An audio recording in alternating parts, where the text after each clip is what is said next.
ጤና ይስጥልን። ይህ ሪያሊቲ ሚዲያ ነው። ለዕለቱ የተዘጋጀውን መረጃ ይዘንላችሁ ቀርበናል። እስከ መጨረሻው ተከታተሉን። ጃንዋሪ 21 2026 ረቡዕ በአሜሪካ ታሪክ ውስጥ እንደ ጥቁር ረቡዕ ሊመዘገብ የሚችል ቀን ነው ይላል ዘሀበሻ። ከዋይት ሃውስ የወጣው አዲሱ አዋጅ ተግባራዊ መሆን በጀመረባቸው ጥቂት ሰዓታት ውስጥ በዓለም ዙሪያ በሚገኙ የአሜሪካ ኤምባሲዎችና ቆንስላዎች ከፍተኛ የሆነ ትርምስ ተፈጥሯል። 75 ሀገራትን ኢላማ ያደረገውና የአሜሪካ ዜጎችን የትዳር አጋሮች፣ ወላጆችና ልጆች ሳይቀር ቪዛ አትስጡ በሚል ያገደው ይህ ውሳኔ አሜሪካ ለ60 ዓመታት ያህል ስትከተለው የነበረውን የቤተሰብ አንድነት ወይም ፋሚሊ ሪዩኒፊኬሽን መርህ የናደ ነው። ጠበቃ ሙሉ ዓለም ጌታቸው ይህን ሲገልጹት እንዲህ ብለዋል። ከዛሬ ጃንዋሪ 21 ቀን ጀምሮ ሁሉም የኢሚግራንት ቪዛዎች የአሜሪካ ዜጋ ልጆች፣ የትዳር አጋሮችና ወላጆች ጭምር ወደ አሜሪካ ለመምጣት ቪዛ አይሰጣቸውም። ይሄ በ75 ሀገራት ላይ የታወጀውን የጉዞ እገዳ ተከትሎ ነው። ይሄ እገዳ ከሁሉም በላይ የአሜሪካ ዜጎችን ከሚስቶቻቸው፣ ልጆቻቸው እና ወላጆቻቸው የሚነጥል ነው።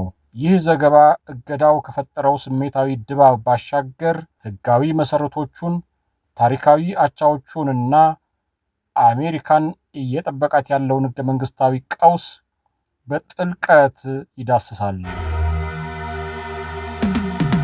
ገንዘብ ሚኒስቴርና ብሔራዊ ባንክ ዓለም አቀፉ የገንዘብ ተቋም ወይም IMF አራተኛውን ዙር የኢትዮጵያ የብድር ግምገማ ሰሞኑን ማጽደቁ የአገሪቱ ኢኮኖሚ መጀመሪያ ከተጠበቀው በላይ ጠንካራ መሆኑን አረጋግጧል አሉ። ተቋማቱ ማምሻውን ባወጡት መግለጫ የግምገማው ውጤት የአገሪቱ የማክሮ ኢኮኖሚ ማሻሻያ የአጭር ጊዜ መፍትሄዎችን ከመፈለግ ይልቅ መንግስት ፖሊሲዎችን በባለቤትነት መያዝ መቻሉን ያረጋገጠ መሆኑን ገልጸዋል። መንግስት እስካሁን የተመዘገበው የማክሮ ኢኮኖሚ መረጋጋት የስራ ዕድሎችን እንዲፈጥር፣ የዜጎችን ገቢ እንዲጨምርና የግል መዋለ ንዋይን እንዲያስፋፋ በማስቻል ላይ ትኩረት አድርጎ እንደሚቀጥልም የተቋማቱ መግለጫ አመልክቷል።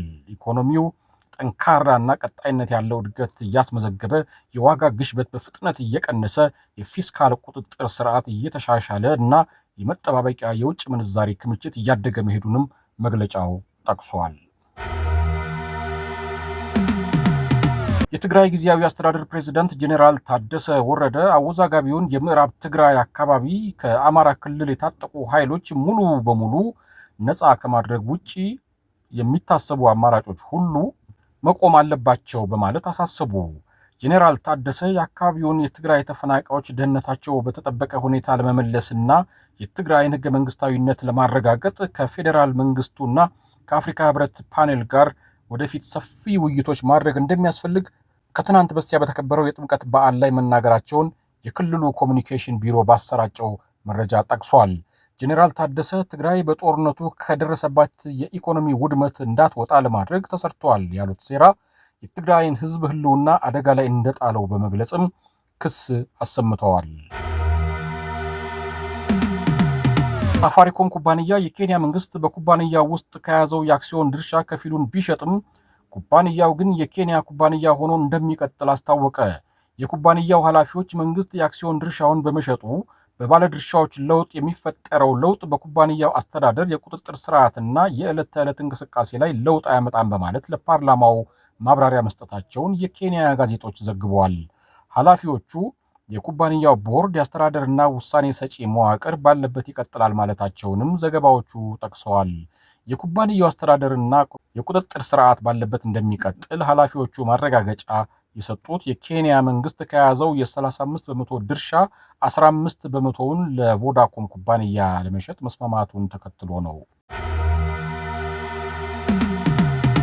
በአዲስ አበባ ከተማ ባለፉት 3 ወራት ውስጥ በተሽከርካሪዎች መሸጫ ዋጋ ላይ ታይቶ የማይታወቅና ገበያውን ያናወጠ ከፍተኛ የዋጋ ጭማሪ መመዝገቡን በዘርፉ የተሰማሩ ነጋዴዎች ገልጸዋል።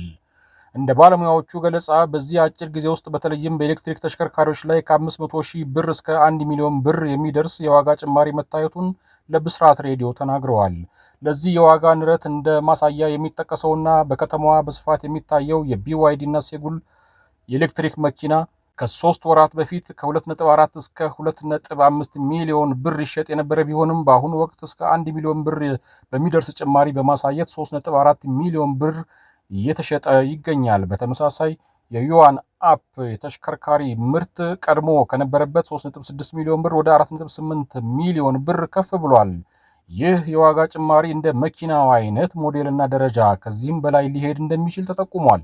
ለዚህ አስደንጋጭ ዋጋ ጭማሪ ዋነኛ ምክንያቶች ተብለው የተጠቀሱት ደግሞ የዶላር ምንዛሪ ዋጋ መጨመር እና የኢትዮጵያ የኤሌክትሪክ ተሽከርካሪዎች ዋነኛ ምንጭ የሆነችው ቻይና ከመኪና ኤክስፖርት ጋር በተያያዘ ተግባራዊ ያደረገችው አዲስ መመሪያ ነው።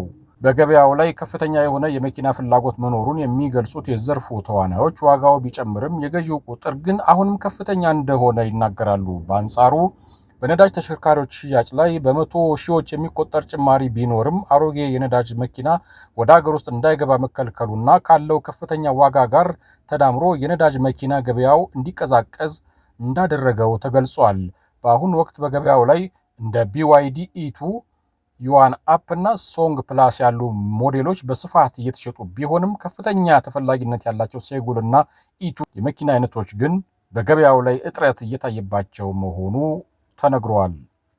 መንግስት አሮጌ የነዳጅ መኪኖች ወደ አገር ውስጥ እንዳይገቡ የጣለው እገዳ ተጠቃሚው ወደ ኤሌክትሪክ መኪና መጠቀሙን ምርጫ የሌለው አማራጭ ቢያደርገውም በየጊዜው የሚጨምረው ዋጋ ግን ለህብረተሰቡ ትልቅ ፈተና እየሆነ እንደሚገኝ ብስራት ሬዲዮ ያነጋገራቸው በመኪና ሽያጭ ላይ የተሰማሩ ነጋዴዎች ተናግረዋል። የተከበራችሁ አድማጮቻችን ለዕለቱ የያዝናቸው ዜናዎች እነዚህ ናቸው። ከሪያሊቲ ሚዲያ በሌሎች ዜናዎች እስክንመለስ ድረስ ሰላም ቆዩን እያልን የሪያሊቲ ዩቲዩብ ቻናልን ሰብስክራይብ በማድረግ አዳዲስ ዜናዎችንና ትንታኔዎችን ያገኙ እያለን ሰላም ቆዩን።